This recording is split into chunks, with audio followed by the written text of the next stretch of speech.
Commander Jake Morrison stood on the bridge of his ship, looking out at the stars. He had been protecting the Outer Rim worlds for 5 years now. The job was hard, but he loved it. His crew was the best in the human fleet. They kept the peace between different alien races who always seemed ready to fight each other. Jake was reading reports when his communication officer spoke up. "Sir, we have an urgent message from Earth. It's from the Galactic Council." Jake frowned. The Council never sent direct messages unless something big was happening. "Put it through, Sam." The screen lit up with the image of President Vorthik, the leader of the Galactic Council. The alien's 4 eyes stared coldly at Jake. "Commander Morrison, by order of the Galactic Council, all human forces are to withdraw from Council space immediately." Jake felt his heart skip a beat. "Sir, I don't understand. Has there been some mistake?" "There is no mistake," Vorthik said. His voice was flat and final. "Humanity has been found guilty of developing illegal weapons. You have 48 hours to leave all Council territories. Any human ship remaining after that time will be destroyed." The screen went black. Jake stared at it in shock. Around him, his crew stood frozen. They had served the Council faithfully for 300 years. They had saved countless lives and stopped dozens of wars. How could this be happening? "Get me Admiral Cole," Jake said quietly. Across the galaxy, Captain Lisa Hayes was working in her laboratory when the same message reached her ship. She was a scientist, not a soldier. Her vessel, the New Horizon, was a research ship. For 10 years, she had been studying new ways to help planets grow food and clean their air. Lisa dropped the data pad she was holding. Her assistant, Dr. Martin Gray, looked up from his work. "Captain, what's wrong?" "They're throwing us out, Martin." "The whole Council. They say we're criminals." Martin shook his head. "That's impossible. We've never hurt anyone. All we do is help." But even as he spoke, both of them knew it was real. The message was coming through on official Council channels. There was no mistake. On Earth, Admiral Peter Cole called an emergency meeting. The top human leaders gathered in the war room deep under Geneva. The room was full of worried faces. Everyone had received the same message. "What evidence do they have?" asked General Nancy Kim. Admiral Cole pulled up the files on the main screen. "They claim we've been building planet-killer weapons in secret. They say we plan to take over the galaxy by force." "But that's not true," said Dr. Helen Ward. "We've never built anything like that." "I know," Cole said. "But look at who's backing the charges." The screen showed the names: the Zephyrian Empire, the Crystalline Collective, and the Void Hunters. These were some of the oldest and most powerful races in the galaxy. They had always been jealous of human success. "They planned this," said Captain Roy Gavis. "They want us gone because we're too good at what we do." Admiral Cole nodded. "The evidence is fake, but it doesn't matter. They have the votes. The Council has already decided." Outside Earth's orbit, alien fleets were gathering. Ships from a dozen different races floated in space like angry metal clouds. They had not come to talk. They had come to make sure the humans left in the outer colonies. Families packed their things in panic. Children who had been born on these worlds cried as their parents told them they had to leave their homes. Workers shut down factories and farms that had taken decades to build. Dr. Kevin Walsh stood in his terraforming station on planet Blue 7. He had spent 15 years turning this dead rock into a garden world. Now green fields stretched the horizon where there had once been only dust. Families lived here now. They had schools and parks and everything that made a place. "Home, sir," his assistant called out. "The evacuation ships are here." Kevin looked out at the world he had created. In a few hours, aliens would take it over.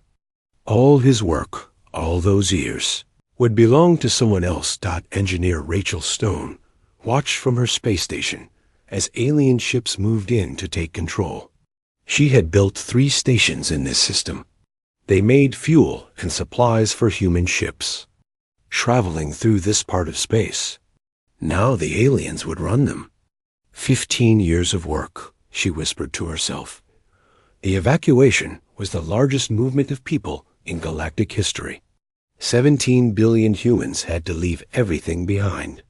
They packed onto transport ships designed to carry cargo, not families. There wasn't enough room. There wasn't enough food. There wasn't enough time. Jake Morrison's fleet helped protect the evacuation ships. Alien warships followed them, making sure they really left. Sometimes the aliens came too close, and Jake had to move his ships between them and the transports full of human families. "Sir," his weapons officer said, "the aliens are targeting our engines."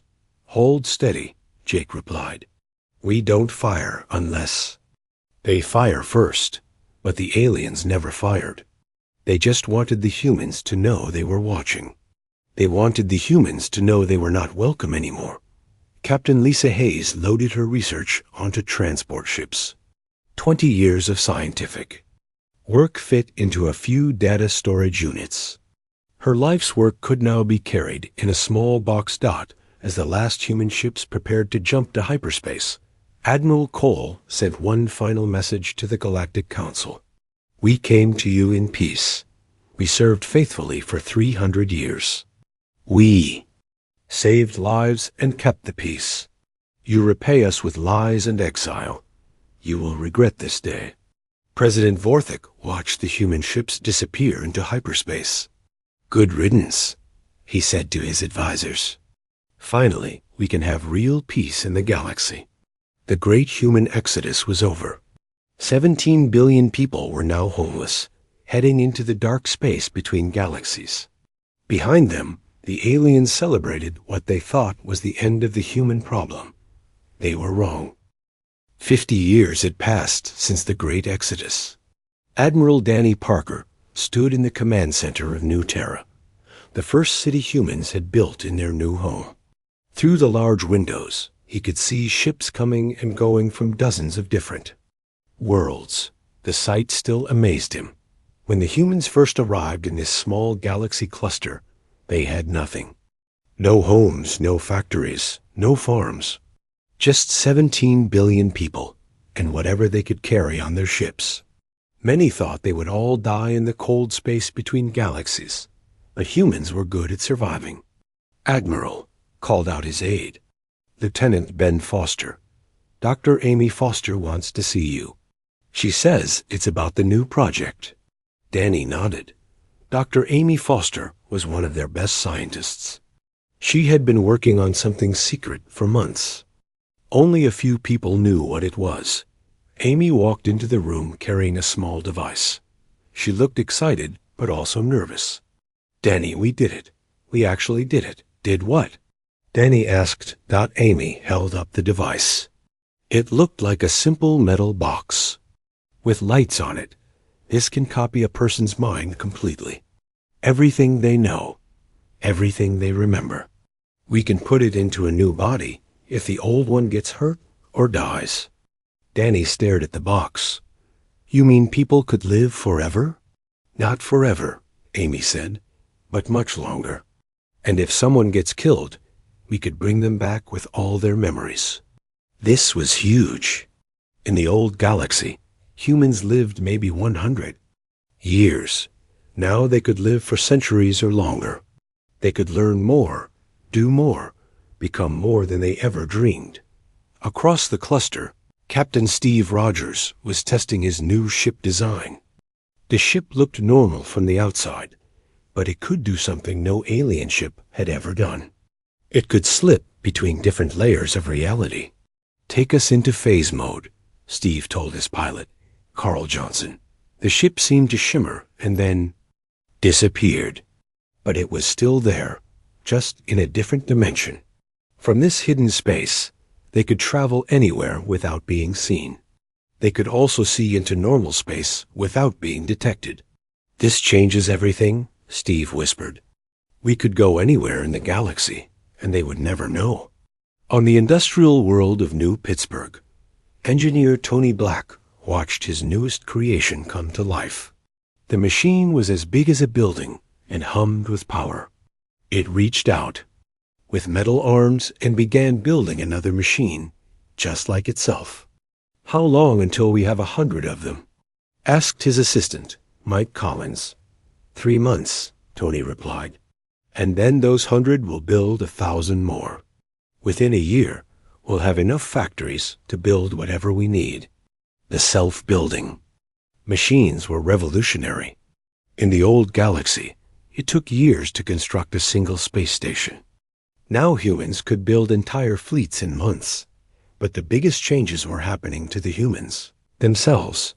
General Kate Miller ran the new training program for human soldiers. These weren't like the old peacekeepers who served the council. These soldiers were something new. "Show me what you can do, Private Jones," Kate said to one of her students. Private Lisa Jones stepped into a chamber filled with poison gas. Her skin began to change color as her body adapted to the toxic environment. Within minutes, she could breathe the deadly air like it was normal. "Now try the ice chamber," Kate ordered. Lisa moved to a room filled with freezing cold. Again, her body changed. Her skin grew thick fur, and her blood chemistry shifted to prevent freezing. "Excellent," Kate said. "In the old days, we needed special suits to survive in different environments. Now we can adapt our bodies to live anywhere." The genetic modifications were Dr. Gary Lewis's greatest achievement. He had found ways to change human DNA in real time. Humans could now survive on worlds that would have killed them before in the farming colonies. People like Joe Smith were growing food on worlds that had never seen life before. The new genetic modifications let humans eat almost anything. They could digest alien plants and even some kinds of rocks if they had to. Teacher Mary Johnson ran schools where children learned things that would have seemed like magic to their grandparents. 8-year-old kids could solve math problems that used to challenge college students. They learned to speak with their minds instead of their voices. Some could even move objects without touching them. "The children are our future," Mary told the other teachers. "They're growing up to be more than we ever were." The human population was exploding. From 17 billion refugees, they had grown to 30 billion people spread across 1,000 worlds. Every world was different, and humans were adapting to all of them. But the greatest advances were in technology. Dr. Susan Taylor that looked like a small star. It pulled energy directly from a black hole millions of light years away. The power it generated could run an entire planet for 100 years. "We're not just surviving anymore," Susan told her team. "We're becoming something the galaxy has never seen." In the weapons labs, scientists worked on tools of war that made their old equipment look like toys. They built bombs that could crack planets and shields that could stop entire fleets. But these weapons were not meant for conquest. They were meant for protection. Captain Frank Carter, grandson of one of the original Exodus commanders, led patrols along the edge of their territory. His ships were made from materials that existed outside normal time. They could be in 10 places at once and strike from the past and future simultaneously. "Any word from the old galaxy?" Frank asked his communications officer. "Nothing, sir." Complete silence. "As far as we know, they still think we're all dead." Frank smiled grimly. Let them think that. It was better this way. The transformation was complete. The scared refugees who had fled the galaxy 50 years ago were gone. In their place stood a civilization that spanned 3 galaxies. They had technology that approached the level of gods. They had adapted to survive anywhere and overcome anything. Most importantly, they were united. The exile had taught them that they could only count on each other. Every human was family now. Every human mattered. They no longer thought about returning to the old galaxy. They had found something better. They had found themselves in the quiet moments. Some of the older humans still remembered their first homes. But they didn't miss them anymore. Those worlds belonged to their past. The entire universe was their future. The galaxy that had cast them out continued to exist, unaware of what they had created. The aliens lived their lives thinking the human problem was solved. Forever. They had no idea what was coming. 200 years had passed since the humans were driven away. The galaxy had settled into what the aliens called the Golden Age of Peace. Without humans stirring up trouble, they believed everything would be calm forever. They were wrong. Commander Zex of the Zephyrian Empire was on patrol near the outer rim when his sensors picked up something strange. Space itself seemed to be rippling like water. His ship's computers couldn't identify what was causing it. "Sir," his navigation officer called out, "we're getting readings from the Keltara system. Something's happening there." Zex ordered his ship to jump to hyperspace. The Keltara system had 3 planets with billions of people living on them. It was one of the Empire's most important colonies. When they arrived, Zex couldn't believe what he saw. Where the planets should have been, there was nothing, not even debris. The entire system had been stripped clean. Even the star looked smaller and dimmer. What could do this? Whispered his weapons officer. Before Zex could answer, his sensors detected movement. Something was coming toward them from the empty space where the planets used to be. It looked like a cloud of metal dust, but it moved with purpose. "Get us out of here," Zex ordered. But it was too late.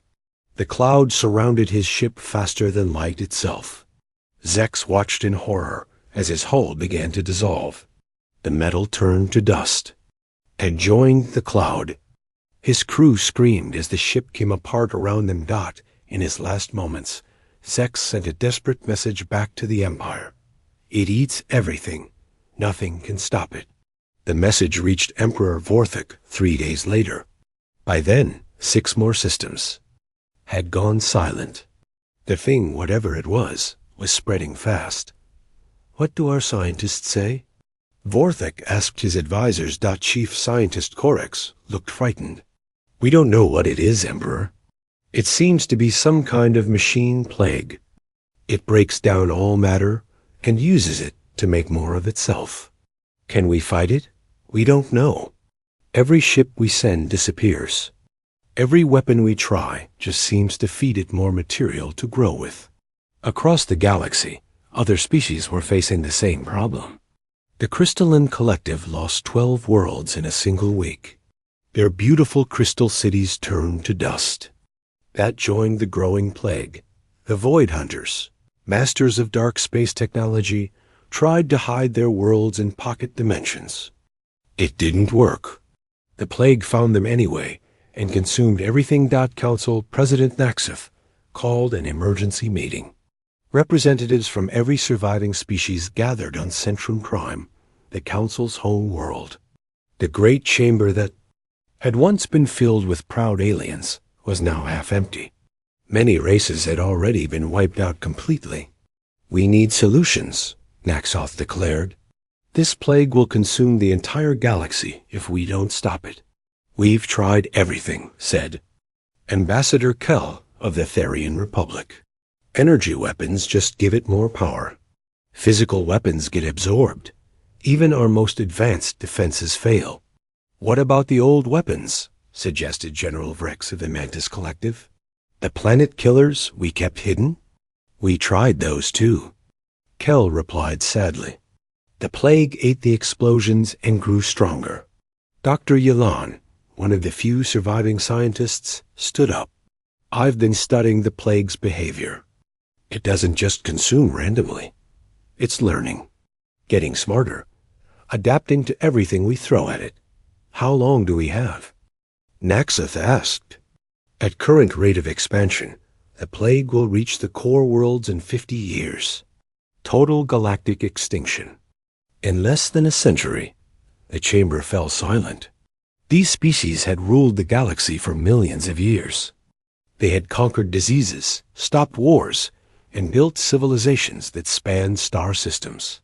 Now they faced something that made all their achievements meaningless. There must be something, Naxith said desperately. Some weapon, some technology. We haven't tried. Old Ambassador Krell spoke up from the back of the chamber. He was ancient, even by alien standards. There is one possibility, but you won't like it. What? Naxith demanded. The humans, Krell said quietly. The chamber erupted.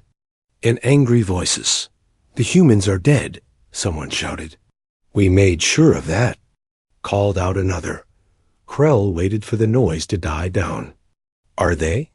Did anyone actually confirm their extinction? Or did we just assume they died in exile? Dr. Yilan accessed her computer files. According to our records, no human ships were ever found. No distress signals. No trace of their colonies. They just vanished into the void. Because they wanted to vanish, Krell said. Think about it. These are the people who could adapt to any environment, solve any problem, fight any enemy. They were the best warriors and peacekeepers the galaxy ever saw. They were also planning to conquer us, General Vrex argued. Were they? Krell asked. Or did we just tell ourselves that to feel better about getting rid of them? Council member. Zara accessed the old files. She had been part of the original decision to exile the humans. The evidence against them was provided by the Zephyrian Empire and their allies, all of whom are now extinct, Krell pointed out. Convenient, isn't it? The species that accused the humans can't explain their evidence anymore. Naxith felt a cold realization creeping over him. You think the evidence was fake? I think we were jealous and afraid, Krell said. The humans were becoming too powerful, too influential. So we found an excuse to get rid of them. Even if that's true, Dr. Yilan said, it doesn't matter now. The humans are gone. Are they? Krell asked again. Dr. Yilan, you said the plague is learning and adapting. What kind of species would be best equipped to fight something like that? A species that could also learn and adapt quickly. One with advanced technology and... Dr. Yilan stopped talking. She was beginning to understand. A species like humans, Krell finished. The chamber fell quiet again. Outside, reports were coming in of more worlds going silent. The plague was spreading faster now, consuming entire sectors. Even if the humans survived, Naxoth said slowly, why would they help us? We betrayed them. We drove them away. Because that's what humans do, Krell replied. They help people, even people who hurt them. It's what made them dangerous. To us in the first place. Ambassador Zara stood up. I volunteer to lead a search mission. If humans are still alive out there, we need to find them. It could take years, Naxith warned. We may not have that much time. Then we better start now, Zara said as the council. Meeting ended, more reports arrived. 30 systems had gone dark in the last day. The plague was accelerating. Soon it would reach the core worlds where trillions of aliens lived in the distance. Beyond the galactic rim, the plague continued its relentless advance. It had no thoughts, no feelings, no goals, except to consume and grow. It was the perfect predator, and the galaxy was its prey. The only question was whether the species the galaxy had cast away would be willing to save their former oppressors, or if they were even still alive to try. Ambassador Krell stood on the bridge of his search ship, the Last Hope. 3 years had passed since the Council approved his mission to find the humans. 3 years of following cold trails in empty space. His team was small but dedicated. Dr. Zelka was the galaxy's only remaining expert on human history. She had kept human records when other aliens destroyed them. Commander Vex was a warrior whose grandfather had fought alongside humans in the old Boru Wars. Another dead end, Vex reported as they left the ruins of an old human supply station. This place has been empty for 200 years. Krell studied the star charts. They had searched dozens of systems where humans once lived. All they found were abandoned colonies and broken ships. But something kept him going. The humans had been too smart to just die quietly. Dr. Zalka, show me those energy readings again. Krell said. Zalka pulled up her data on the main screen. These are from the outer rim systems. Look at this pattern. The readings showed strange distortions in space itself. They appeared every few years in different locations, but always far from any inhabited worlds. What could cause this? Vex asked. I don't know, Zelka admitted, but the pattern is too regular. To be natural, someone is making these distortions. Or something, Vex said darkly. Back in the main galaxy, the plague was spreading faster than ever. 50 more systems had gone silent in the past month. The remaining species were in full panic. Refugee fleets fled from world to world, always. Staying ahead of the consuming darkness. Council President Naxith sent daily messages to Krell's ship. Any progress? We're running out of time. Nothing yet, Krell always replied. But he kept searching. The breakthrough came on a Tuesday. Their ship's sensors detected something impossible near the edge of known space. It was a hole in reality. Itself, perfectly round and stable. That's not natural, Vex whispered. Dr. Zelka ran every scan she could think of. It's artificial. Someone built this. The energy signatures are beyond anything in our databases. Beyond anything in our current databases, Krell corrected. But what about the old human files? Zelka searched through the ancient records she had saved. Her face went pale. There are similarities to some theoretical human research from before. The exile. But this is far more advanced than anything they had back then. The wormhole hung in space like a doorway to another universe. Energy readings from it were off the charts. Whatever was on the other side had technology that made Council science look like stone tools. Should we go in? Vex asked, before Krell could answer. Their sensors detected movement. Ships were coming through the wormhole. But these weren't like any ships they had ever seen. The vessels seemed to bend light around them. They moved without any visible engines and appeared to be made of materials that shifted and flowed like liquid. Most disturbing of all, the ships seemed to exist in multiple dimensions at once. We're being scanned, Vex reported. But I can't detect how they're doing it.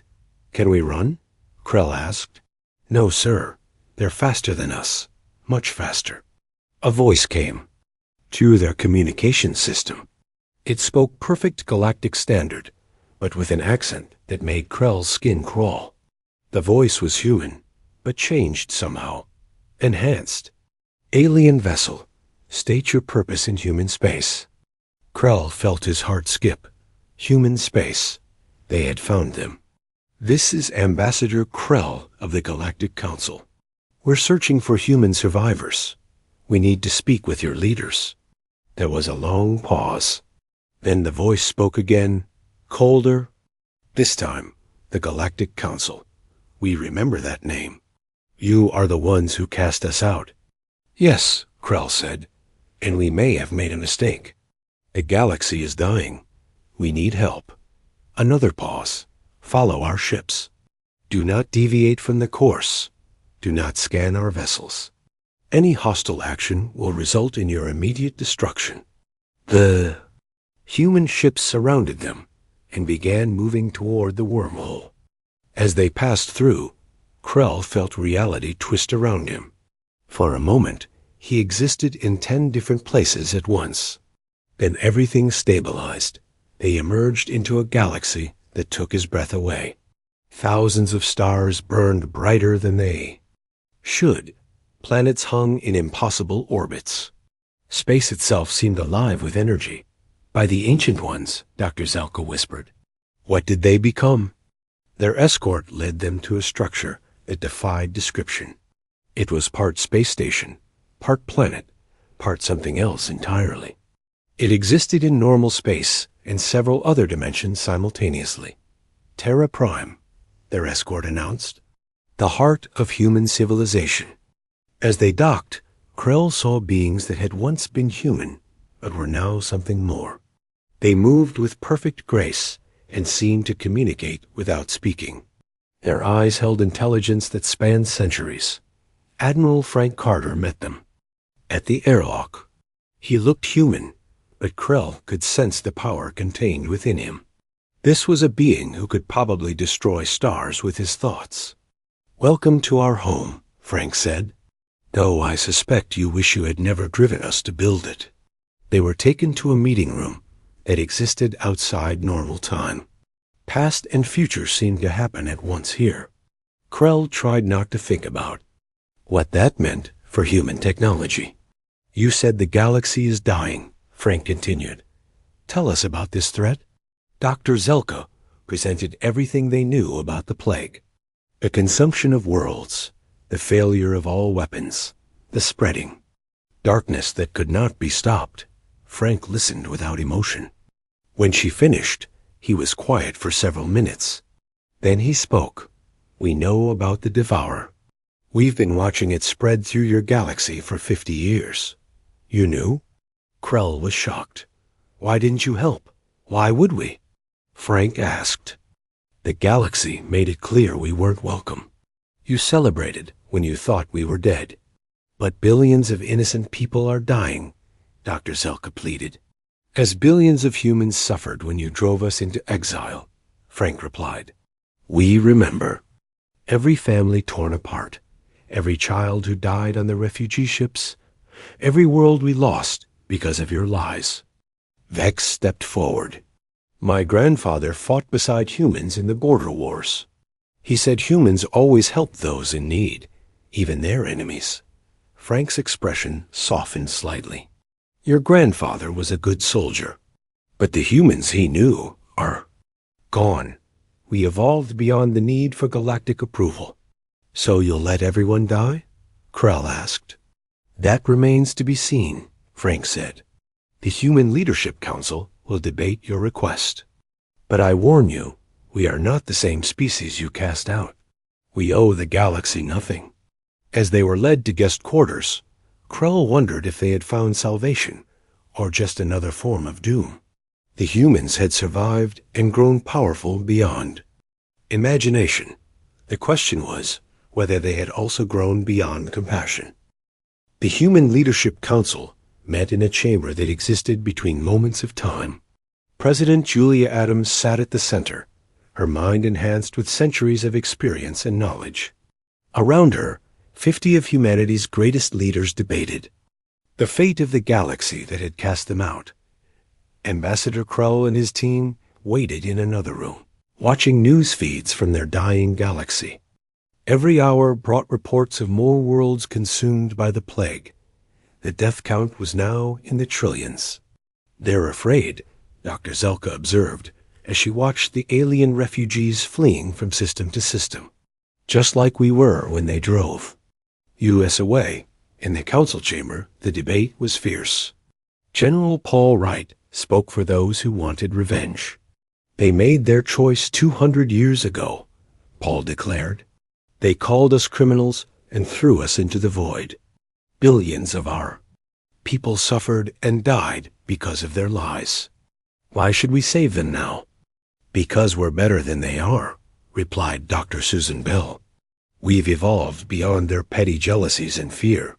Letting them die would make us no better than them." Captain Roy Bennett stood up.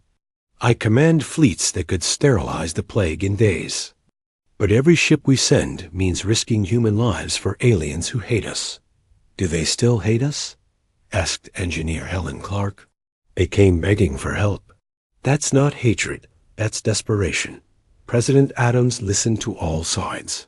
Through her enhanced consciousness, she could feel the thoughts of every human in their 3 galaxies. The debate was happening everywhere, in every home and on every world. Some humans had been born after the exile. They had no memory of the old galaxy, or the pain of being driven away. They were more willing to help. But the older humans, the ones who remembered the betrayal, were harder to convince.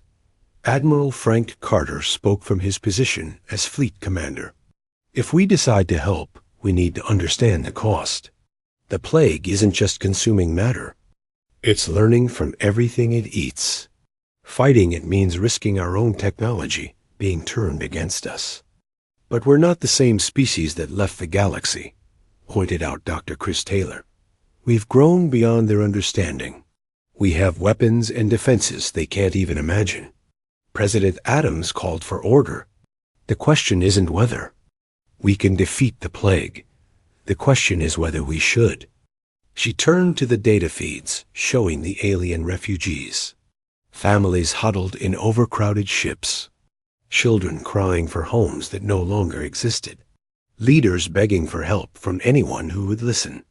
They looked just like we did, she said quietly, when we were running from them. General Wright's voice was hard, and they felt no pity for us then. Some did, Adams replied. Ambassador Krell kept our records when others wanted them destroyed. Commander Vex's grandfather fought beside us.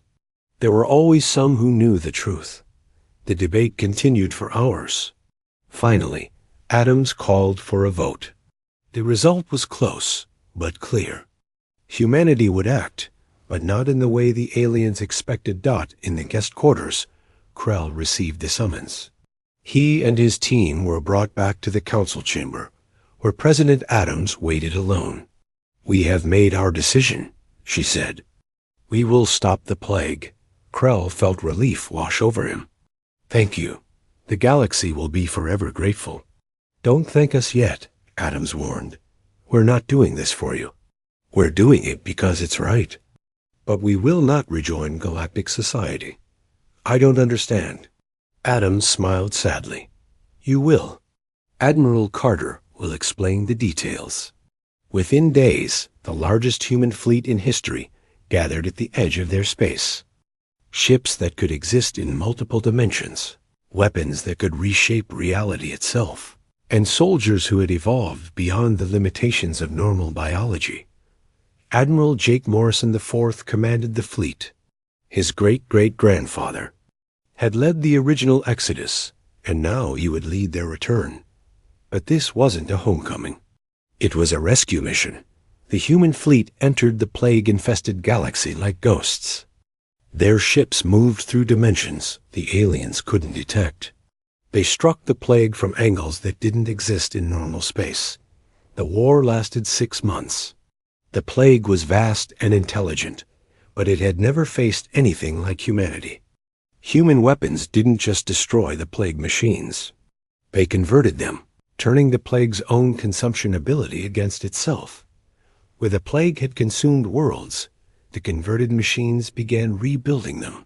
Planets stripped to there. Cores were restored. Dead systems came back to life. The plague that had threatened to devour everything became a tool of creation. The aliens watched in amazement as their worlds were reborn. But they never saw the humans who saved them.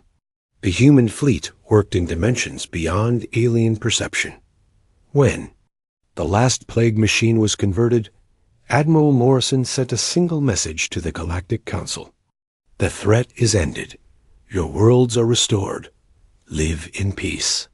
Then the human fleet vanished back to their own space. Ambassador Krell tried to follow them, but found the wormhole sealed.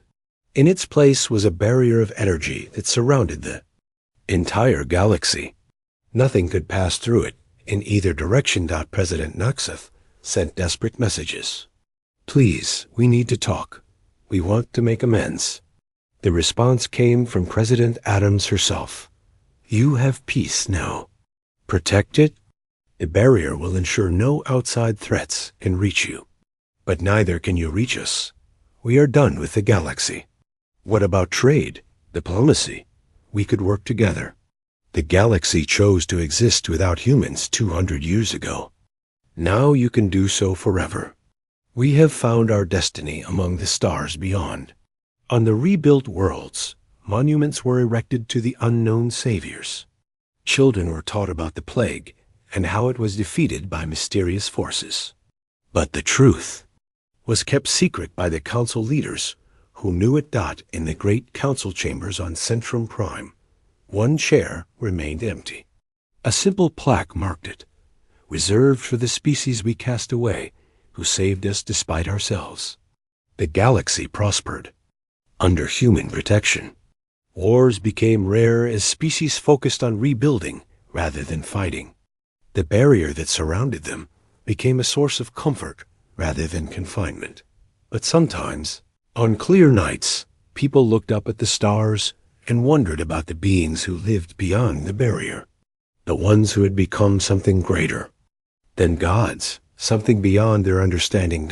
In human space, the fleets returned to their explorations of distant galaxies. They had saved their birthplace, but it was no longer their home. Their destiny lay in the infinite darkness between stars, where they could grow and evolve without limits.